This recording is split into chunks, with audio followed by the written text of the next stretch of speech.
मुजफ्फरपुर जिले से एक बड़ी साइबर फ्रॉड का एक बड़ा मामला सामने आया है। जहांगीर थाना क्षेत्र के बालू घाट के रहने वाले एक सेवानिवृत्त प्रधानाध्यापक श्याम मोहन मिश्रा से साइबर क्रिमिनल ने 4G मोबाइल में 5G सुविधा उपलब्ध कराने के नाम पर सेवानिवृत्त प्रधानाध्यापक से बैंक के OTP नंबर मंगवा कर 7 दिनों 55 बार बैंक अकाउंट से ट्रांजैक्शन कर उनके जीवन भर की कमाई लगभग 35 लाख रुपए की निकासी कर ली। जब सेवानिवृत्त प्रधानाध्यापक अपने पेंशन की राशि लाने 6 मई को बैंक गए तो बैंक अकाउंटेंट ने बताया कि उनके खाता में मात्र 13 रुपए बचे हैं, जिसे सुन उनके होश उड़ गए और बैंक अकाउंट का डिटेल निकाला तो पता चला उनके साथ बहुत बड़ा साइबर फ्रॉड हुआ है, जिसकी लिखित शिकायत साइबर थाना को किया है। वही साइबर थाना की पुलिस मामले की लिखित शिकायत दर्ज कर छानबीन में छूट गई। वही घटना के बाद से सेवानिवृत्त प्रधानाध्यापक के साथ पूरा परिवार सदमे है। एक छोटी सी गलती ने उनके जीवन की गाढ़ी कमाई को एक फोन कॉल में छीन लिया। मुजफ्फरपुर नाउ की टीम एक बार फिर आप लोगों से निवेदन करता है, यदि इस तरह का फोन कॉल या मैसेज से बचे और शिकायत साइबर थाना की पुलिस से करे। 29/4 को मेरे पास एक कॉल आया, जो आपका मोबाइल एयरटेल का सिम है 4G से 5G हो जाएगा। इससे पहले भी संबंधित कॉल आता रहता था, जिस कॉल को हम नकार देते थे, कहते थे 4G 5G करा के क्या करेंगे। उस दिन हम दिन में खाना खा के सोए हुए थे, बड़ी गर्मी थी। इस बीच में मैं बाथरूम जाके पेशाब करके लौटा, आधी नींद में ही था, पूरी उसका कॉल आ गया। मेरी मति मारी गई, बुद्धि भ्रष्ट हो गई। उसने जैसा कहा मैंने कर दिया। क्या कहा उन्होंने?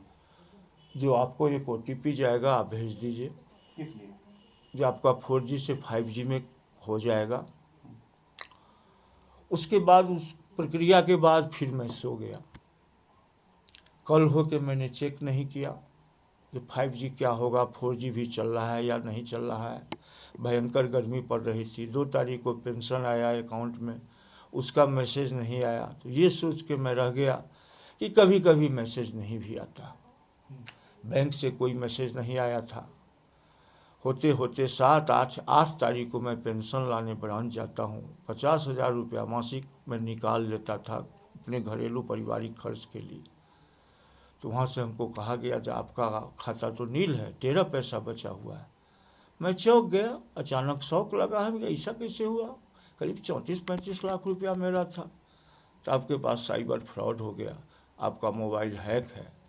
तब मैंने मोबाइल चेक किया तो उस समय मोबाइल हैक उस समय तक था।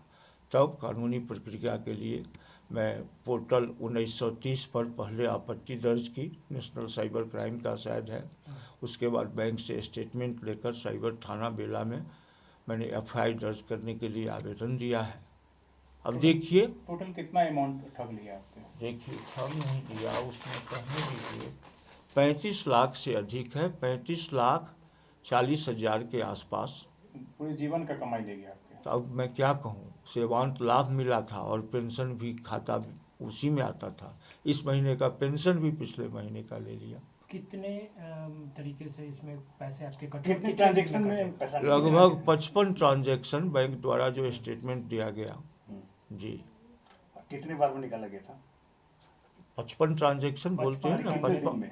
ये दिनांक 30/4 से लेकर 30/4/24 से लेकर 6/5/24 तक ये राशि निकाल ली। ये आप 4G 5G समझते हैं क्या होता है? नहीं समझते हैं, गलती हो गई, मति भ्रष्ट हो गई। मैं शिक्षक रहा हूँ, मैं झूठ नहीं बोलूँगा। मेरा धन चला गया, मैं अपना धर्म नहीं समाप्त करूँगा। अच्छा, ये पैसा किसके नाम से इसमें बता रहा है बैंक में? इसमें तो तरह तरह का नाम है, कोई संजय कुमार है, कोई ऋतिक कुमार सिंह है, कोई अल्बेनेज मनी करके हैं, कुछ अलग अलग नाम से है, कुछ अकाउंट ट्रांसफर है। बैंक में जब आप गए मदद के लिए, जी, बैंक वालों ने बैंक वालों ने कहा तुरंत जो हम स्टेटमेंट निकालते हैं, हम चाहते हैं कि होल्ड करें अधिक से अधिक पैसा। कुछ उनके बैंक का भी खाता है इंडियन बैंक में, जिसमें मेरा खाता है, उसी बैंक का अकाउंट है। एक दुमका में है, एक शायद तमिलनाडु में है। उस अकाउंट में ज़्यादा ट्रांसफ़र है। तो मैं ये नहीं कहता हूँ कि बैंक की भूमिका, लेकिन बैंक को भी अपनी जवाबदेही समझनी चाहिए। मेरा मोबाइल अगर हैक था और इतना ट्रांजैक्शन हो रहा था, मैं मुझको व्यक्तिगत रूप में उस ब्रांच में लोग जानते हैं। पिछले 15-20 वर्षों से मेरा खाता उस बैंक में है। किस बैंक में? इंडियन बैंक जवाहरलाल रोड शाखा, जो अभी तिलक मैदान में बिजली ऑफिस के पास, उसमें मेरे बड़े भाई ब्रांच मैनेजर रह चुके हैं। उसमें अभी भी मेरे गांव का एक लड़का जो भतीजा है रिश्ता में, वो रहता है। क्या नाम हो आपका? श्याम मोहन मिश्र। क्या करते थे? हम हाई स्कूल से रिटायर हैं, प्रभारी प्रधानाध्यापक पद से सहायक शिक्षक के रूप में नियुक्ति हुई थी। कहाँ पे पदस्थापना थी? उच्च विद्यालय सिंहवाड़ा से वहीं ज्वाइन भी किए थे, दरभंगा से, और वहीं से रिटायर भी। रिटायर कब किए थे? 30 अप्रैल 2022 को। नमस्कार, मैं वीना पांडे, सदस्य कृष्ण कन्हैया अमर सेवा संस्थान रामबन दरभंगा की तरफ से आप सभी भाई बहनों माताओं का हार्दिक अभिनंदन करती हूँ। भाई बहनों, मुझे ये बताते हुए बहुत खुशी हो रही है कि आज कार्यालय में संस्था के सचिव महोदय श्री कन्हई कांझा और शैक्षणिक विभाग के प्रभारी श्री संजीव ठाकुर जी हम सब के बीच उपस्थित हैं। और मैं आपको ये बताना चाहती हूँ कि हमारी संस्था कृष्ण कन्हैया अमर सेवा संस्थान महिला सशक्तिकरण के अंतर्गत विभिन्न प्रकार के कार्यक्रमों का संचालन कर रही है।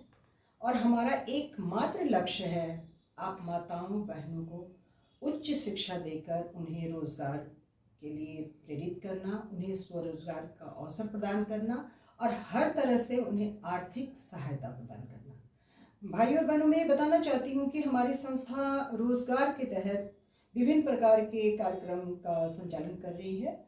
इसके तहत हम महिलाओं को रोजगार देने के लिए विभिन्न प्रकार के पहले प्रशिक्षण कार्यक्रम चला रहे हैं, गारमेंट उद्योग भी चला रहे हैं। प्रशिक्षण कार्यक्रम में हम महिलाओं को मिथिला पेंटिंग, मधुबनी पेंटिंग, सिक्की आर्ट, पेपर मैशिंग आर्ट और बहुत तरह के विभिन्न प्रकार के हस्तशिल्प कलाओं का प्रशिक्षण दे रहे हैं। उसके उपरांत हम उन्हें अपने यहाँ रोजगार भी देते हैं और उन्हें स्वरोजगार के लिए विभिन्न प्रकार के कुछ सीमित मात्रा में आर्थिक सहायता भी प्रदान करते हैं। नमस्कार, मैं संजीव ठाकुर, मैं मैनेजमेंट प्रोफेशनल हूँ। मैंने 27 इयर्स अब्रॉड काम किया, यूएई में मैंने काम किया है। और आज मैं nursing and paramedical education institution जो है Krishna Kanhaiya nursing and paramedical education institute, उसको मैं हेड कर रहा हूँ। उसका मैं एडमिनिस्ट्रेटिव पार्ट देख रहा हूँ। हमारी संस्थान में 8 तरह के कोर्सेज हैं, जो कि हम लोगों ने एक वो प्लान किया कि जो कहीं भी अगर बाहर लोग पढ़ने के लिए जाते हैं तो यहाँ पे रहे और मिनिमम से मिनिमम पैसे में मिनिमम पैसे खर्च करके उनको पढ़ाई ये कराएंगे। जिसमें हम लोग 8 तरह के कोर्सेज अभी प्रेजेंटली रखे हुए हैं। BSc nursing, ANM, GNM, BMLT bachelor in medical lab technology, और DMLT diploma in medical lab technology, और डीओटीटी ये है ऑपरेशन थिएटर टेक्नोलॉजी का, और DMU diploma in medical ultrasonography और ईसीजी टेक्नोलॉजी। इस पे हम लोग काम कर रहे हैं।